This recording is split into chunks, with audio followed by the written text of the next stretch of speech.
출애굽기 14장 21절에서 28절입니다. 자, 출애굽기 14장 21절에서 28절입니다. 받들어 있습니다. 모세가 바다 위로 그 손을 뻗쳤더니 주께서 밤새도록 강한 동풍으로 바다를 뒤로 물러가게 하시어 바다로 마른 땅이 되게 하시니 물이 갈라졌더라. 이스라엘 자손들은 바다 한가운데를 통과하여 마른 땅 위로 갔는데 물이 그들에게 오른쪽과 왼쪽에서 벽이 되었더라. 이집트인들 곧 파라오의 모든 말과 그의 병거들과 기병들이 추격하여 바다의 중간까지 그들을 따라 들어가니 새벽 경점때 주께서 불기둥과 구름기둥을 통하여 이집트인의 군대를 보시고 이집트인의 군대를 불안하게 하시며 그들의 병거 바퀴를 빼시어 그들을 힘겹게 몰고 가게 하시니 이집트인들이 말하기를 이스라엘 앞에서 도주하자. 주께서 그들을 위하여 이집트인을 대적하여 싸우시는도다 하더라. 주께서 모세에게 말씀하시기를 네 손을 바다 위로 뻗치라. 위에 뻗치라. 그리하면 물이 이집트인들과 그들의 병거들과 그들의 기병들 위로 다시 올라오리라 하시니라. 모세가 바다 위로 자기 손을 뻗치다가 그 세력이 회복되었고 새벽이 되었더라. 그러자 이집트인들이 그것을 피하여 도주하나 주께서 이집트인들을 바다 한가운데에서 뒤집어 엎으셨더라. 물이 되돌아와서 그들을 쫓아 바다 가운데로 들어온 병거들과 기병들과 파라오의 모든 군대를 덮치니 그들 중 한 사람도 남지 않았더라. 이렇게 말씀하고 있습니다. 자, 오늘 말씀 제목은 홍해의 기적과 파라오의 멸망입니다. 홍해의 기적과 파라오의 멸망 되겠습니다. 이스라엘 자손들이 이집트에서 주님의 은혜로 인도함을 받아 가나안 땅으로 가는 경로, 이것은 두 가지로 볼 수 있습니다.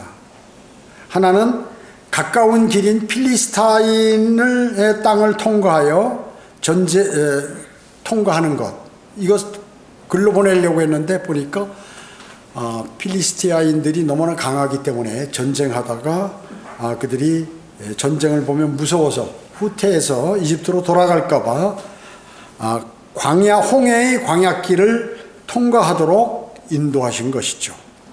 그래서 그들은 광야에서 교훈을 얻고 하나님의 인도하심을 받았다는 것입니다. 자, 우리 지도에서 보면은요. 자, 여기에서 이쪽으로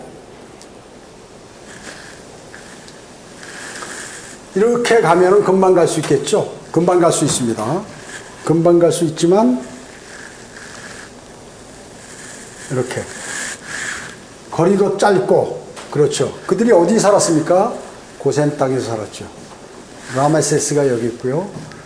그런데 하나님께서 이 길로 이렇게 인도하신 것이죠. 여기 홍해 끝이 아니라, 여기가 아니라, 또 여기 수에즈 운하가 이렇게 되어 있죠. 수에즈 운하. 그쪽이 아니라 홍해 쪽으로 이렇게 건너서 들어가게 하시는 이 광야길을, 여기가 광야예요. 광야길을 택하신 것이다. 그래가지고 나중에 시내 산에 도달해서 율법을 받게 되죠. 그래서 여기서부터 이렇게 돌게 되었던 것입니다. 자, 그러면 첫 번째 파라오의 거짓 회심입니다. 파라오의 거짓 회심. 여기 출애굽기 14장 1절 2절 보겠습니다. 주께서 모세에게 일러 말씀하시기를 이스라엘 자손들에게 말하여 그들로 돌아서 바알스폰 맞은 편 믹돌과 바다 사이 피하 히롯 앞에 진을 치게 하라. 너희는 피하 히롯 앞에서 바닷가에 진을 칠지니라. 여기 있는 바다는 지중해가 아니죠. 지중해가 아닙니다. 여기 있는 바다는 지중해가 아니에요. 뭐예요? 홍해. 홍해입니다. 홍해. 지중해는 여기 있어요. 그래가지고 여기 보면 믹돌이 있죠. 믹돌에서 이렇게 쭉 내려오면서 광야로 해서 피하히롯, 여기서 지금 진을 치고 있는 거예요. 여기서 이제 건너려고 하는 거죠. 그렇게 명하신 것이죠. 자, 그래서 아까 말씀드렸듯이 그 수비 습기가 있는 그 갈대밭을 통과한 것이 아니고 지중해를 통과한 것도 아니고 종아리 아래에 오는 그러한 여우를 홍해 상류를 말씀한 것도 아니다 하는 것입니다. 그래서 왜 그러면 이런 주장들이 나왔느냐? 일반 개신교에서는 그렇게 가르치죠. 출애굽 경로를 이쪽으로 이렇게 했어요. 이쪽으로. 위쪽으로. 그것은 왜 그렇습니까? 이 사람들이 그 홍해 바다를 이스라엘 민족들이 걷는 것을 부인하기 위해서 하나님의 능력을 약화시키는 거죠. 그래서 홍해를 걷는 기적을 부인하고자 하는 그러한 무리들이 지어낸 말이다. 그거는 거기에 현혹돼서는 안 된다는 것이죠. 여기 보면 아까 믹돌이 있었죠. 믹돌이 홍해 북쪽 끝에 위치한다면 파라오는 이스라엘을 붙잡기 위해서 그 위쪽으로 갔을 거예요. 많은 사람들이 이걸 더 위쪽으로 해가지고 여기 좀 잡아서 이렇게 간다든지 이렇게 가는 걸로 그렇게 하는 것이죠. 또 홍해가 스웨즈 운하 지역이라면 파라오는 또 다른 곳으로 이렇게 공격했겠죠. 그래서 이스라엘 민족들은 홍해를 건넜다는 것입니다. 3절 보시겠습니다. 3절 이는 파라오가 이스라엘 자손에 대하여 말하기를 그들이 그 땅에서 혼란에 빠져 광야에 갇혔도다. 자, 여기 보세요. 지금 이집트의 군대들은 이쪽에서 지금 어느 쪽인지 모르지만 하여튼 이 방향으로 공격을 하고 있는 거죠. 추격을 하고 있는 거예요. 그 앞에는 뭐가 있어? 홍해. 뒤에는 이집트 군대, 여기는 홍해. 또 이 근처는 옆으로 가려고 그러니까 여기에 또 큰 그 산들 골짜기들이 이렇게 낭떠러지기나 이런 것들이 막혀 있다고 얘기죠. 그러니까 파라오가 그 여기에 혼혈 첩자를 갖다가 스파이를 집어넣은 거예요. 그래가지고 정보를 다 받았어요. 거기에다 이 사람들이 이제 얼마 가지 못했을 것이다. 내가 추격하는데 하루면 추격할 수 있겠다. 이렇게 생각하고 뒤에서 이제 추격을 하는 거죠. 그래서 지금 파라오가 이들은 지금 광야에 갇혀가지고 혼란스럽게 있는 상태다. 우리가 그때 공격하면 되겠다. 이렇게 생각한 것이죠. 오른쪽에는 사막, 그리고 왼쪽에는 물밖에 없고 유대인들이 3일 여정을 간다고 했을 때 파라오는 그 지점 어느 곳에 그들이 있을 것이다 라고 판단한 거죠. 그래서 유대인들이 최소한 이틀간을 움직였는데 파라오는 이제 신속하게 움직여서 24시간 안에 이제 그들을 따라잡을 수 있을 것이다 이렇게 판단한 것이에요. 여기 4절 5절 보겠습니다. 내가 파라오의 마음을 완악하게 하리니 하나님께서 말씀하죠. 그가 그들의 뒤를 쫓으리라. 그리하여 내가 파라오와 그의 모든 군대 위에 영예를 얻으리니 이집트인들로 내가 주인줄 알게 하리라 하시니 그들이 그렇게 행하더라. 또 백성이 도주하였음을 이집트 왕이 듣자 파라오와 그의 시내들의 마음이 백성에 대해 변하여 말하기를 우리가 어찌 이같이 행하여 이스라엘로 우리를 섬김에서 떠나게 하였는가 하고. 자, 파라오와 그 부하들이 그 대신들이 야 어떻게 우리가 이게 얼렁뚱땅 이렇게 보내버렸지? 그러면 이거 어떻게 된 거야? 우리가 이 많은 공사들을 해야 되는데 그 노예들을 다시 잡아와야 되지 않겠냐 하는 그러한 얘기죠. 정말로 심각한 일이죠. 이스라엘 진을 친 정보를 이미 다 받았기 때문에 이제 그들은 꼼짝없이 갇혀 있다. 그렇기 때문에 우리가 병거를 갖추고 빠른 속도로 공격하면 추격하면 그들을 따라잡을 수 있다. 다 잡아와 다시 잡아 죽이든가 또 나머지 인원들은 다 다시 불러들여야겠다 하는 그런 판단을 가진 거죠. 파라오의 아들이 죽은 지 얼마 됐어요? 일주일도 안 됐습니다. 그런데 그들은 이렇게 체한돼서 잊어버리고 저주의 길을 선택하는 것이에요. 즉 파라오가 과거에 회심했던 건 뭐예요? 거짓 회심이죠. 거짓 회심입니다. 수많은 사람들이 주님을 영접했다고 그래요. 구원받았는데 그가 이제 과거 세상에 있었던 그러한 것, 또 구원받았을 때 들었던 복음 이런 것들을 잊어버리고 다른 짓을 하는 거예요. 그런 사람 가운데 거짓으로 구원받은 사람들이 대단히 많다는 것이죠. 여기 6절 보겠습니다. 그가 그의 병거를 갖추고 그의 백성을 그와 함께 데리고 가니 그가 선별한 600대의 병거들과 이집트의 모든 병거들을 거느렸으며 병거마다 대장들이 맡았더라. 주께서 이집트 왕 파라오의 마음을 완악하게 하심으로 그가 이스라엘 자손들을 뒤쫓았으나 이스라엘 자손들이 의기양양하게 나갔더라. 자, 이스라엘 백성들은 지금 우리는 이제 해방됐다. 주님께서 우리를 이런 강대국으로부터 해방시켜 주셨다고 막 힘있게 지금 나가는 거예요. 뒤에서 추격하는 줄 모르는 것이죠. 파라오는 600대의 병거를과 군사들과 함께 추격을 하는 거예요. 이 병거가 뭐예요? 그 당시에는 말 4마리 뭐 혹은 6마리 그러니까 끄는 그러한 차죠. 전차. 지금으로 얘기하면 탱크나 같은 거예요. 탱크.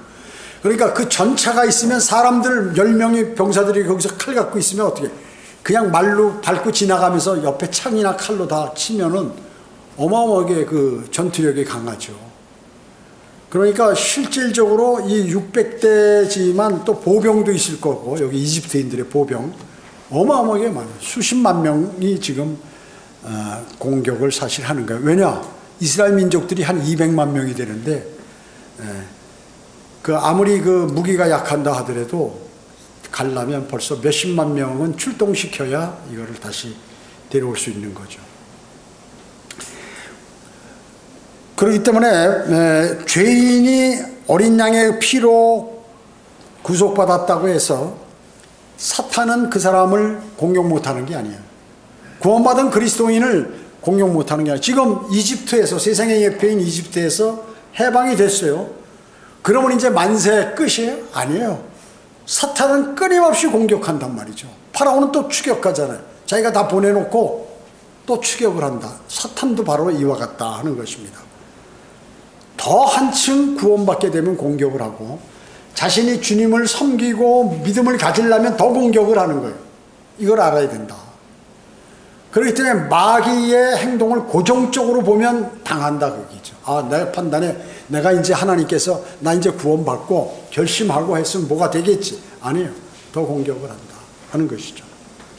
구원받은 그리스도인이 더욱 마귀의 공격이 심한과 같이 구원받은 그리스도인은 사탄이 구원받은 그리스도인을 얽매이기 위해서 추격을 한다.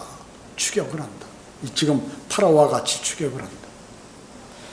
여러분 어때요? 큰 교회, 큰 종교단체들은 다름 아니라 바로 사탄의 군대인 거지. 다만 그들은 그리스도인이라고 변장했을 뿐이에요. 그렇잖아요? 제7일 안식일 예수재림교, 안식교라고 그러죠. 여호와의 증인, 몰몬교, 그 다음에 하나님의 교회, 신천지 이런 모든 이러한 그 교회들은 뭐예요? 사탄의 교회들이다. 사탄의 교회들. 교회인 척하는 거죠. 구원받았다 하더라도 그 후에 이집트에서 끌어들이는 그러한 역할을 하는 자예요. 구원받은 사람들이 아니면 기독교인들을 글로 끌어들여서 멸망으로 인도하는 그러한 자들이다 하는 것입니다. 여기 9절 보겠습니다. 9절. 그러나 이집트인들이 그들을 뒤쫓으니 곧 모든 말과 파라오의 병거들과 그의 기병들과 그의 군대라. 그의 군대는 보병이에요. 바알스폰 맞은편 피아히롯 곁 바닷가에 진을 치고 있는 그들에게 다다르니라. 자, 여기에서 어디에요? 지금 여기 피하히롯 여기다 진을 치고 있잖아요. 지금 진을 치고 있는데 이쪽을 향해 지금 공격을 이렇게 가해오는 거죠. 공격을 가해오는 다가오는 것입니다.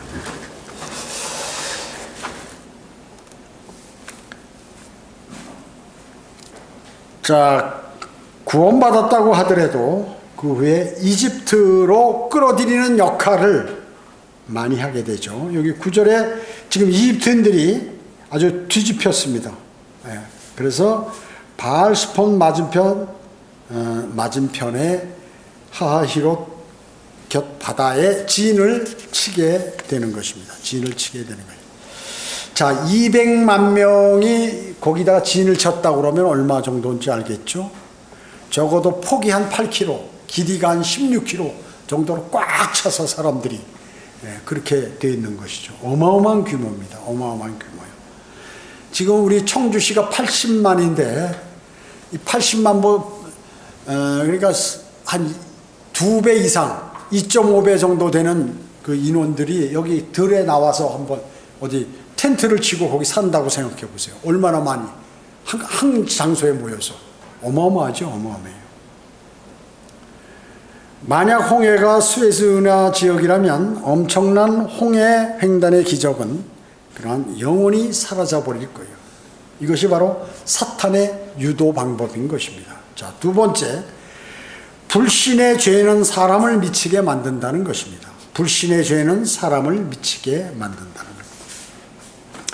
여기 10절에 보면 파라오가 가까이 다가올 때 이스라엘 자손들이 눈을 드니 보라, 이집트인들이 그들에게로 진군해 오는지라. 이스라엘 자손들이 심히 두려워하며 주께 부르짖었더라. 이제 보니까 멀리서 말을 막 타오니까 먼지가 막 일면서 높은 데서 관측하니까 야, 이거 큰일 났다. 이제 하나님께 이제 우리 큰일 났습니다, 우리 죽겠습니다 하고 막 두려워하여 주께 부르짖었다 그 얘기죠. 11절에 그들이 모세에게 말하기를 이집트에 무덤이 없어서 내가 우리를 이끌어내어 광야에서 죽게 하느냐. 어찌하여 내가 우리를 이집트에서 데리고 나와서 우리에게 이같이 행하느냐.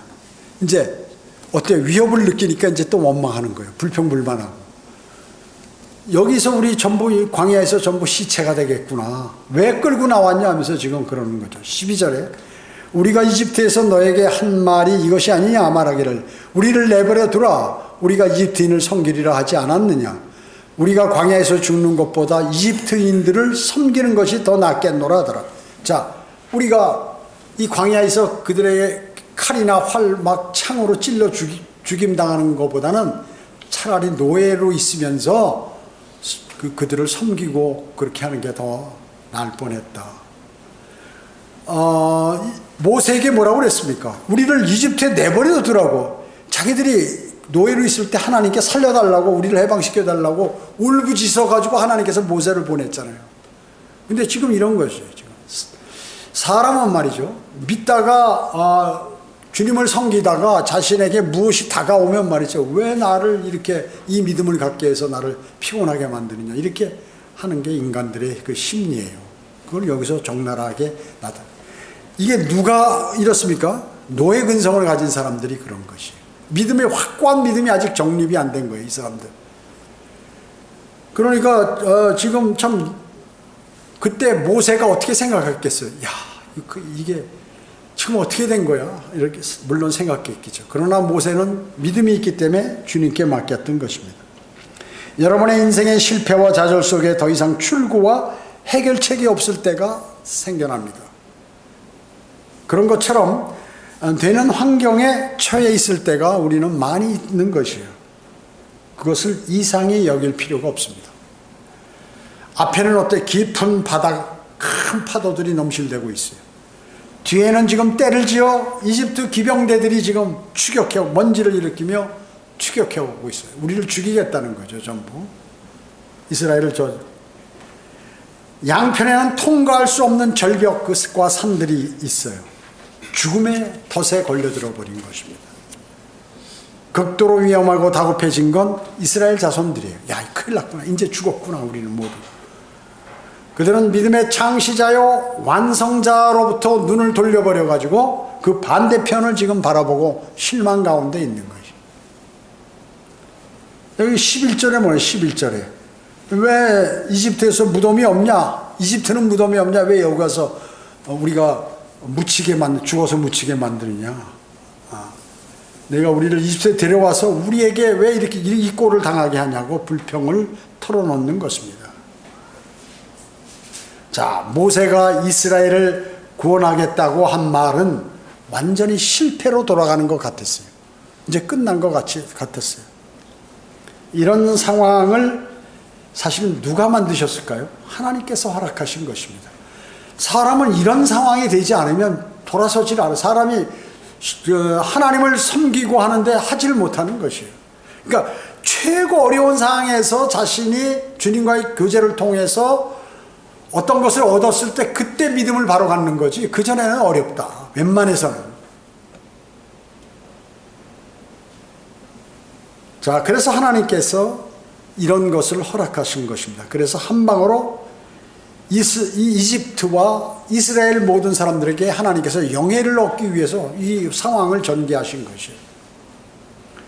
이스라엘 자손들의 외침, 그것은 뭐예요? 이집트인을 섬기는 것이 더 나았을 것이다. 어떤 구원받은 그리스도인은 그래요. 그래서 성경대로 믿는 사람이, 야, 차라리 제도권 교회에 있고 그러면 내가 이런 꼴을 안 당할 텐데. 그래가지고 돌아간 사람들이 있어요, 실제. 가장 좋은 성경이요, 바른 성경이요, 그렇다고 하고 구원에 감사한다고 그러다가 어느 날 갑자기 무슨 일이 생기면, 심지어 제도권 교회로 돌아가는 사람도 있다. 간혹 있지만. 자, 이와 같은 일들이 많이 벌어지고 있죠. 이런 상황에서 이제 이스라엘 자손의 외침, 이것은 이집트인을 섬기는 것이 더 나을 뻔해. 세상에 내가 있는 게 더 낫지. 괜히 구원받아가지고 말이야. 피곤한 삶을 인생을 산다. 이렇게 얘기하는 사람이 있다. 영원한 생명을 얻었음에도 불구하고. 죄는 사람을 그래서 미치게 만드는 것입니다. 불신이 뭐예요? 여러분, 죄가 뭐예요? 주님을 신뢰하지 못하는 게 죄예요. 주님을 신뢰하지 못하는 게 죄야. 주님께서 나를 이렇게 인도하실 것이다 하고 확실히 믿지 못하는, 말씀에 의해서 믿지 못하는 그 사람이 죄를 짓는 거예요. 그렇기 때문에 확실히 믿는 사람은 그것이 그대로 자기 눈앞에 증거로 나중에 현실적으로 나타난다. 믿지 않는 사람은 안 나타난다. 믿음은 보이는 것을 믿는 것은 믿음이 아니에요. 보이지 않는 것을 믿는 것이 믿음이지. 하나님 보이나요? 보이지 않는 하나님을 믿는 그 사람이. 하나님 말씀에 의해서 믿기 때문에 신뢰하는 것이죠. 자, 그렇기 때문에 불신이 바로 죄인 것인데 유대인들은 이런 죄를 여기서 또 짓는 것이에요. 구원받은 그리스도인은 어떻습니까? 하나님과 동행하다가 차라리 죽는 것이 더 낫지. 마귀의 노예로 살아가는 것, 그것보다는 사실 하나님과 동행하면서 죽는 것이 훨씬 더 좋다는 것을 모르는 사람이 많이 있다는 것입니다. 이스라엘 자손들의 불평과 불신, 이것은 육신적인 그리스도인들의 자세예요. 육신적인 그리스도인들의 자세인 것입니다. 모세는 그렇지만 하나님의 구원을 굳게 믿었죠. 믿었습니다, 모세는요. 여기 13절 보세요. 13절. 모세가 백성들에게 말하기를 너희는 두려워 말고 가만히 서서 주께서 오늘 너희에게 보여주실 구원을 보라. 너희가 오늘 본 이집트인을 다시는 영원히 보지 못하리라. 주께서 너희를 위하여 싸우시리니 너희는 가만히 있을지니라 하더라. 어때요? 장수 같죠? 군사가 이 정도 돼야지. 막 앞에는 홍해가 있고 뒤에서 몰려와도, 야, 하나님께서 나를 도우시면 너희들 다 이집트인들 죽을 것을 볼 것이다, 너희. 이 정도 나와야 된다, 그 얘기죠. 여러분의 믿음이. 그것을 하나님께 보여야 돼. 그 믿음을, 하나님께서 여러분의 그 믿음을 아셔야 된다, 그 얘기죠. 그러면 그때 이제 다음에 되는 거예요, 그 일이. 그 일이 되는 것입니다.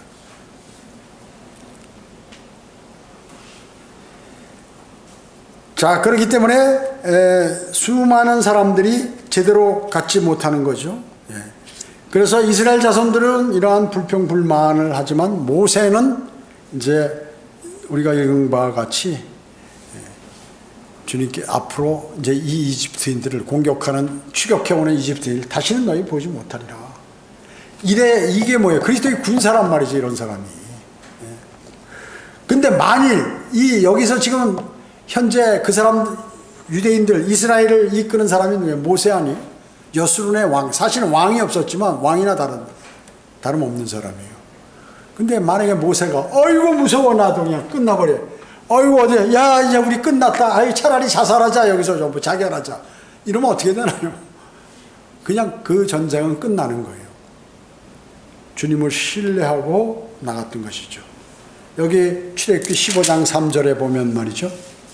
주는 전사시요 주는 그분의 이름이로다. 전사, 싸우는데 아주 능한 분이다.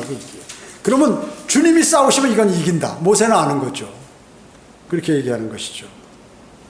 앞길이 막막할 때 앞에는 홍해, 뒤에는 이집트 기병대들이 추격해오고 양쪽에 길이 절벽으로 다 막혀있고, 그럼 어디 통로가 딱 하나야. 하늘 한 통밖에 통로가 없어요. 앞뒤 좌우 다 꽉 막혀서 이제는 끝났다 했을 때 주님을 찾고 주님께 하면 구출이 된다, 그 얘기죠. 구출이 되는 것이에요. 그리고 주님께서 그 일을 해결하시고 영광을 받으시는 것이에요. 주님은 참 우리에게 큰 것을 해주시고, 너희는 내가 주님께서 이렇게 해주셨다고만 말해라.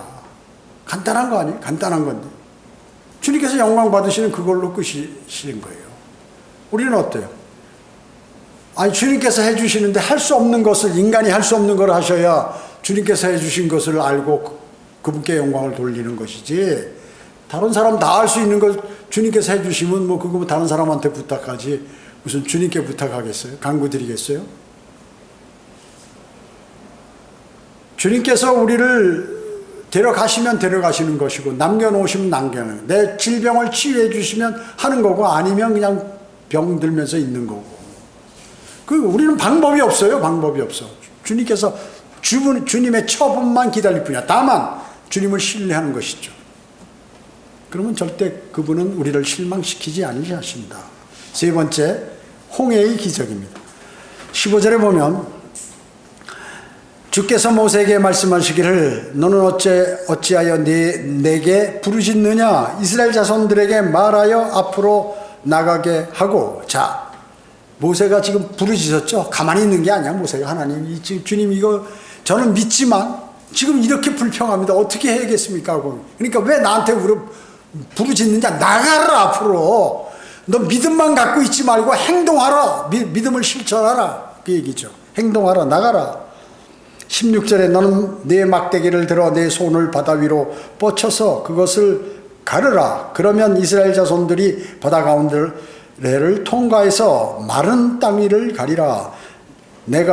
보라, 내가 이집트인들의 마음을 완악하게 하리라. 그러면 그들이 백성을 따라가리니 내가 파라오와 그의 모든 군대와 그의 병거들과 그의 기병들 위에 영예를 얻으리라. 내가 파라오와 그의 병거들과 그의 기병들 위에 영예를 얻고 나서야 이집트인들은 내가 주인 줄 알리라. 이렇게 말씀하신 거예요. 그리고 19절에 보면 이스라엘 진영 앞에 가던 하나님의 천사가 뭐예요? 누구예요? 예수 그리스도죠. 주 예수 그리스도가 움직여 그들로 오니 구름 기둥도 그들 앞에서 옮겨 그들 뒤에 서고, 그것이 이집트 진영과 이스라엘 진영 사이에 이르러 그들에게 구름과 어두움이 되었으므로 이쪽에는 밤에도 빛을 주심으로 밤새도록 저쪽에서 이쪽으로 접근하지 못하더라. 모세가 바다 위로 그의 손을 뻗쳤더니 주께서 밤새도록 강한 동풍으로 바다를 뒤로 물러가게 하시며 바다로 마른 땅이 되게 하시니 물이 갈라졌더라. 이스라엘 자손들은 바다 한가운데로 통과하여 마른 땅 위로 가는데 물이 그들에게 오른쪽과 왼쪽에 벽이 되었더라. 자, 기적이 일어난 거죠. 기적이 일어났습니다. 자, 우리가 기도할 때가 있고 행동할 때, 기도를 내가 계속 드렸어요. 그러면 주님 저 구령하게 해주세요, 복음을 전파하게 해주세요, 맨날 기도만 할까요? 아니, 나가야지. 이렇게 했으면 나가서 움직여야죠. 움직여야 되는, 주님 제가 이 일을 했을 때 저에게 어려움, 제가 생애 필요가 필요한데 좀 소득을 얻을 수 있도록 해주세요. 기도만 하면 됩니까? 기도하고 있으면 나가야지. 믿고 그 일을 수행해야죠. 그렇기 때문에 지금 어째요? 여기 보면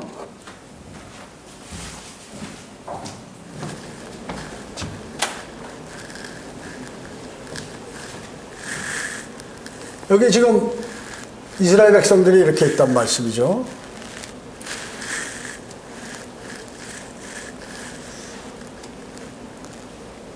그리고 이쪽에서 지금 추격을 해. 이쪽이 이스라엘 백성. 이스라엘의 수가 아니라 파라오의 군대. 지금 이쪽으로 행진할 때, 이쪽으로 행진하든가 이쪽으로 행진할 때 여기 구름 기둥이 이제 열려서 이렇게 있었잖아요. 밤에는 불기둥, 낮에는 구름 기둥이에요. 근데 주의 천사가 와서 주 예수 그리스도께서 와서 이걸 일로 딱 옮겨 놓는다고. 여기 구름이 생긴 거예요. 안개와 구름이. 그러니까 어때요? 여기는 전부 밤이 돼버린 겁니다. 밤같이 됐어. 여기는 어때? 대나처럼 환하다, 여기는. 그러니까 이 사람들이 공격해 오는데 길을 보이겠어요? 안 보이겠어요? 안 보이는 거야. 그러니까 막 달려오다가 여기서 멈칫해가지고 막 이 어디가 길이야? 막 이렇게 돼버린 거죠. 그동안 이스라엘은 어떻게 시간을 버는 거죠? 시간을 버는 거고, 이제 준비를 하고 기도하고 마음에 무장하고 자기들도 이제 온다면 물론 주님께서 다 이들을 해주겠지만 전쟁을 해야 될지 어떻게 될지 모르잖아요. 자, 이들도 무기가 있으니까 조금이지만 이렇게 지금 만든 거예요. 그래서 하나님의 진영과 이 마귀의 진영을 딱 갈라버리시는 거예요. 여러분들이 영적 전쟁할 때 마찬가지예요. 하나님의 진영과 마귀의 진영을 딱 갈라서 혼미하게 만들어서 어느 방향으로 가는지 모르게 하는 거예요. 여기는 대낮 같아서 훤히 알 수 있도록 그렇게 준비를 해 놓으시는 게 주님의 방법인 것입니다. 주님의 방법이에요. 자, 그렇기 때문에 지금 여기에서 그들이 어떻게 됐어요? 여기 21절에 보면 모세가 바다 위로 그의 손을 뻗쳤더니 주께서 밤새도록 강한 동풍으로 바다를 뒤로 물러가게 하시어 바다로 마른 땅이 되게 하시니 물이 갈라졌더라. 참, 대단해요. 대단한 것입니다. 그 상황을 유대인들이, 이스라엘 자손들이 전부 목격했겠죠. 전부 봤을 거예요. 그 바다 밑바닥에는 조개 껍데기하고 돌들이 있는데 마치 사막의 선인장과 같이 그냥 바짝 말라 있더라, 그 얘기죠. 바짝 말라. 그 원래 물이 빠지면 질퍽질퍽 하잖아요. 그런데 그런 게 없다, 그 얘기죠. 주님께서 말씀하신 게 바로 얼마 전에 말씀하신 게 어떻게 예언이 성취되어 버렸죠. 그냥 즉시 주님의 말씀대로 되는 거예요, 뭐든지요. 그러니까 그들이 어때? 뒤에 이제 지금 오는 거 아니에요? 추격해서 야, 이제 살았구나, 이제 살았구나. 그들이 승리의 외침을 얼마나 소리. 그리고 어때? 주님, 제가 믿음 없음을 용서해 달라고 막 자기 가슴을 치고 이랬겠지. 불평불만하던 사람들이. 길이 열렸어요. 길이 열렸단 말이죠. 믿음 없음을 회개하는 기도가 여기저기에서 막 쏟아져 나왔을 거예요. 이스라엘 자손들이 마른 땅의 바닥을 통과했죠. 양쪽에는 뭐가 있다고? 물벽이 있다고 했습니다. 이렇게 종아리까지 오는 그런 습지가 아니라 완전히 몇 킬 되는, 수십 킬 되거나 몇 킬 되는 그런 물벽이 좌우측에 생겼다, 그 얘기죠. 오른쪽과 양쪽에, 왼쪽에. 그리고 위에는 뭐가 있어요? 위에 구름이죠. 위에는 구름이.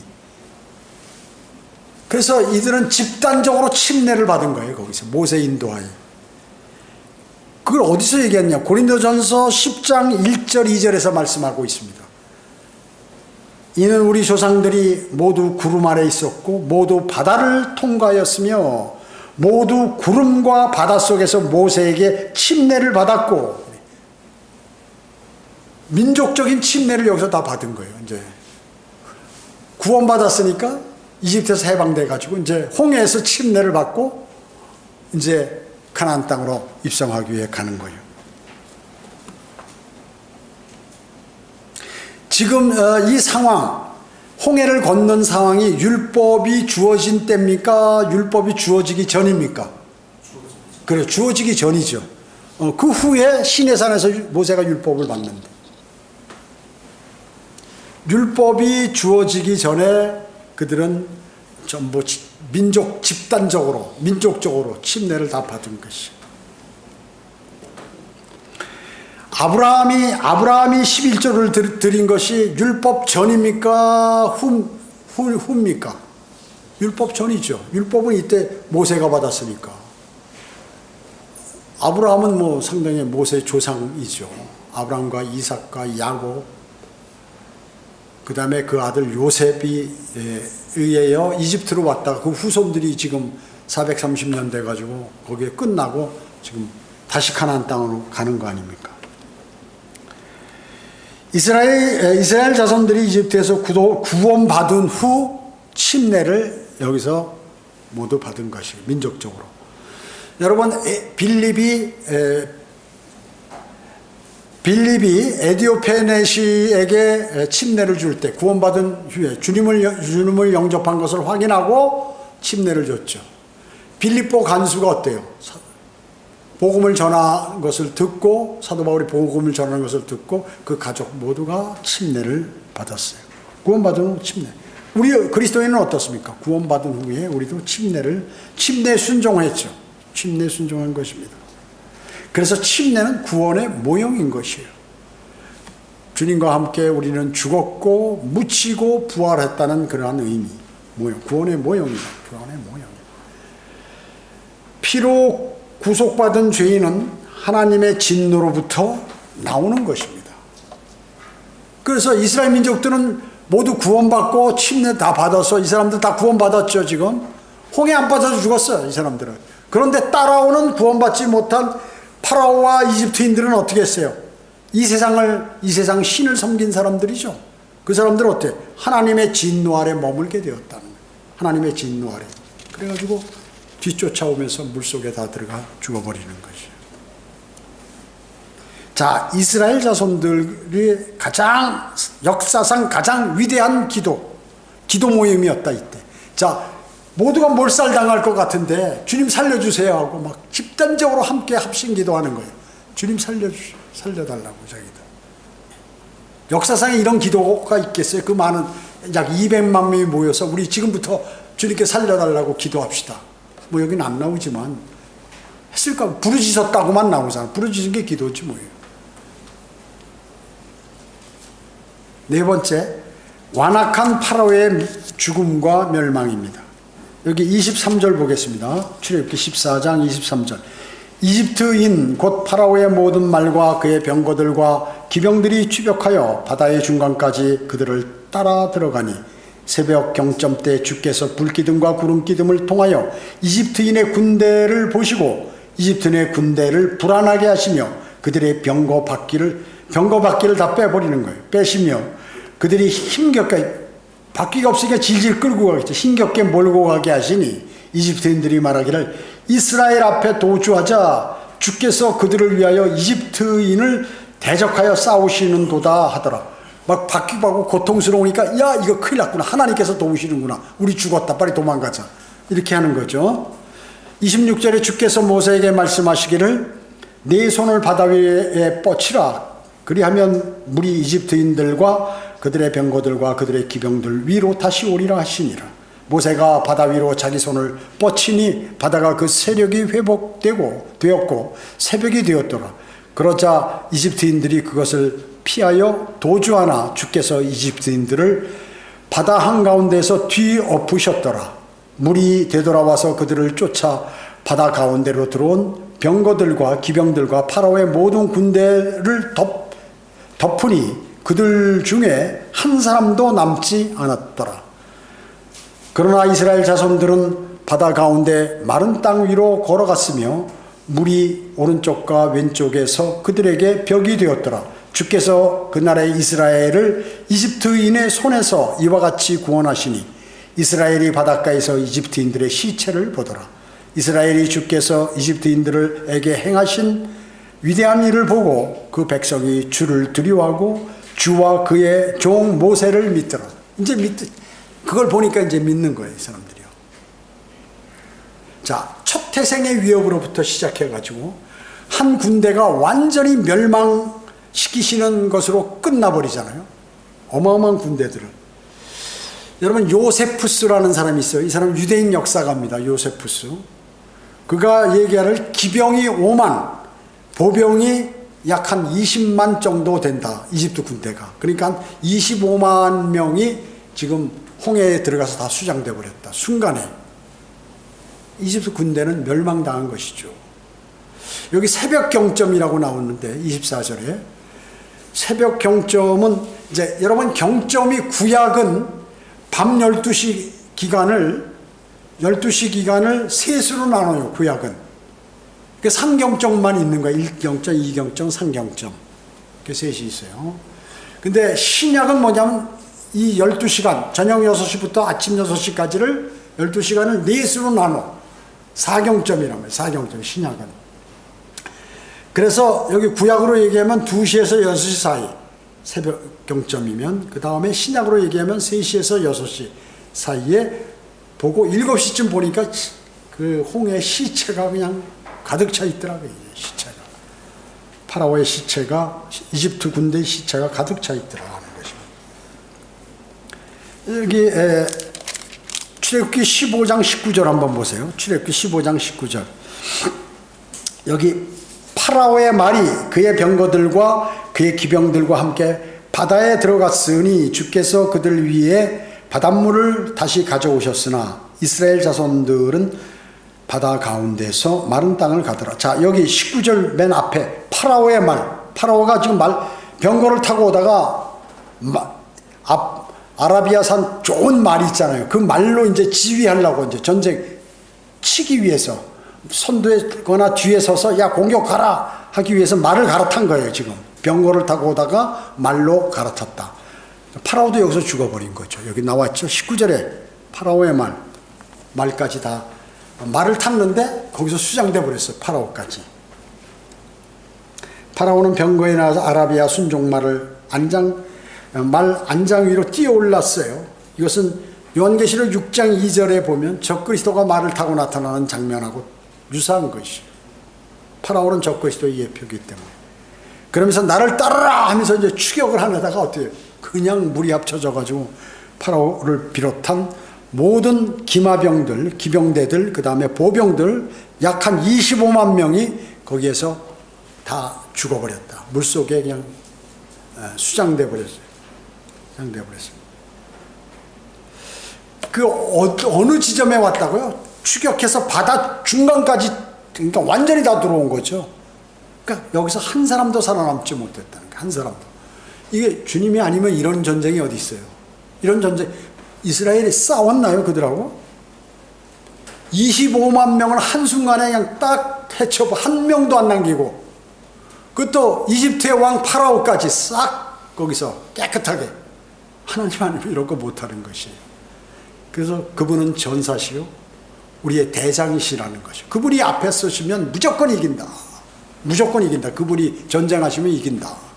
그래서 우리는 그리스도의 군사로서 그분의 뒤를 따라가야 이기는 것이지, 내가 선봉에 서서 나가면 우리는 지게 된다 하는 것이죠.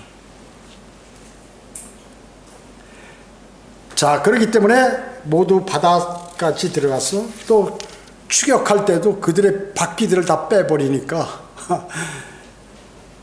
이거 지금 전차를 탔는데 큰 수레바퀴가 있잖아요. 그리고 말이 뭐 4마리 내지 6마리들이, 계급이 높을수록 여러 마리 말들이 이렇게 끄니까. 근데 영화 배너 있어요. 제가 고등학교 때 배너 영화, 그 기독교 영화라고 그래가지고 봤는데, 거기에서는 파라오가 살아나와. 그 카톨릭 성경은 전부 여러분 기독교 영화들을 대부분 카톨릭에서 주관해서 만든 것들이 많아요. 그렇게 틀린 게 많다. 비성경적인 것이 많아요. 자, 그래서 모세가 바다 위로 손을 뻗치니 바다가 회복되어서 이집트인들이 바다 한가운데 모두 수장되었다. 28절에 보면 그들 중 한 사람도 남지 않았더라 이렇게 말씀하시죠. 자, 지금 이렇게 이스라엘이 홍해를 건너는 거예요. 그러니까 지금 이스라엘 자손들의 맨 후미는 바다를 다 안 건너는데 그들은 바닷속으로 들어와서 추격하고 있는 거죠. 추격하고 있는 것이. 그래가지고 이제 먼저 도착한 사람들이 이렇게 이제 다 나왔어요. 이제 이스라엘 백성. 그럼 모세가 손을 탁 막대기 들고 든 손을 뻗치니까 어때요? 그대로 물이 합쳐져 버렸어요. 합쳐져 버렸습니다. 기세등등해서 막 추격했겠죠. 파라오가 죽었던 그 사실은 우리가 아까 여기에서도 봤죠. 출애굽기 15장 19절에서 봤죠.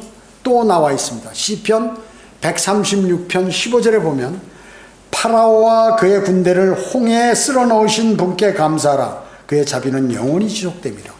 여기 명확하게 나왔어요. 여기는 파라오와 그의 군대를 홍해에 넣고 쓸어버리셨다. 하나님께서. 시편 136편 15절인 것입니다. 그래서 많은 사람들이, 어떤 사람들이 파라오는 죽지 않았다. 일반 교회에서. 이거 거짓말이에요. 성경에 명확히 나와 있는데.